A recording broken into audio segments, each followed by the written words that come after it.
Hi, my name's Mark, one of the pastors at Trillium. A few weeks back, I was chatting with you about how the Jesus story has several major twists and turns in it, unexpected shifts. Three of the big ones are Jesus dies, Jesus is raised from the dead, Jesus ascends to God.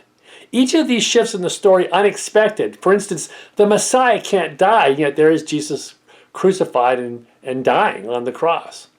And once dead, always dead, yet there is Jesus raised from the dead with the disciples. And now, having been raised from the dead, the expectation that Jesus will sit on David's throne and reign forever, and yet there is Jesus only a few weeks later ascending to God. These are all major shifts or turns in the Jesus story. The Austrian philosopher Rudolf Steiner notes that the major turns in the Jesus story all occur after the Transfiguration. What's the Transfiguration? The Transfiguration is that story of Jesus going up onto the mountain with Peter, James, and John, and on top of the mountain having his glory revealed to them. His glory as the Son of God, that brilliant light, more brilliant than anything that's naturally possible, being revealed to those first disciples. They see him as the Son of God. Now, Jesus is not the only great spiritual teacher who's ever been transfigured. There's a story in the history of the Buddha near the end of his life, at the end actually, when he goes by a river to lie down to die with his trusted disciple Ananda, and as he's dying, as his body's dying, this brilliant light begins to shine from him. A light more brilliant than anything that's humanly or naturally possible. And as this light grows in intensity, the body of the Buddha just simply fades away and disappears. See, the story of the Buddha is a pretty straight line story, and the story of Jesus up to the Transfiguration is also straight line. The Buddha fades away in the moment of Transfiguration, returns to God, but in that moment of Transfiguration for Jesus, he turns and comes down from the mountain. Steiner says it's at that moment that the parallel between the Buddha and the Jesus story diverges.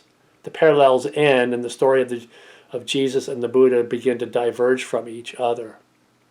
Question is, well, why did Jesus come down from the mountain? Why did he make that turn? Maybe the original first turn, major turn in the Jesus story, and come down from the mountain. Why did he not just continue on the straight line and ascend back to God? And Steiner says the answer is pretty straightforward. If Jesus ascends to God at Mount Tabor at that moment of Transfiguration, then he returns back to God by himself, only as the Son of God. He goes back to God alone. But by turning and coming down from the mountain, Jesus is identifying himself with the human condition, with the human being. He's become identified with us as sinful human creatures. He becomes Son of Man. Jesus becomes the Son of Man. And that's how he journeys to the cross. He dies as a human being. He dies in the reality of the violence and dis-ease of the world, and dies as a human being. So then when he's raised again and ultimately ascends back to God, he goes back to God not only as Son of God, but as Son of Man as well. He opens the door to heaven for us and brings humanity right into the center point of the heavenly reality. And that's the focus of much Christian worship. We celebrate how Jesus has opened the door to heaven for us, has allowed that door to heaven to remain open for us so that we as human beings can journey into the heavenly reality of God. But that wasn't the final step in Jesus' mission and ministry. In fact, quite the opposite. There is another major turn in the Jesus story. See, Jesus ascends to God so that he can now come and live within his disciples, his followers, in spirit.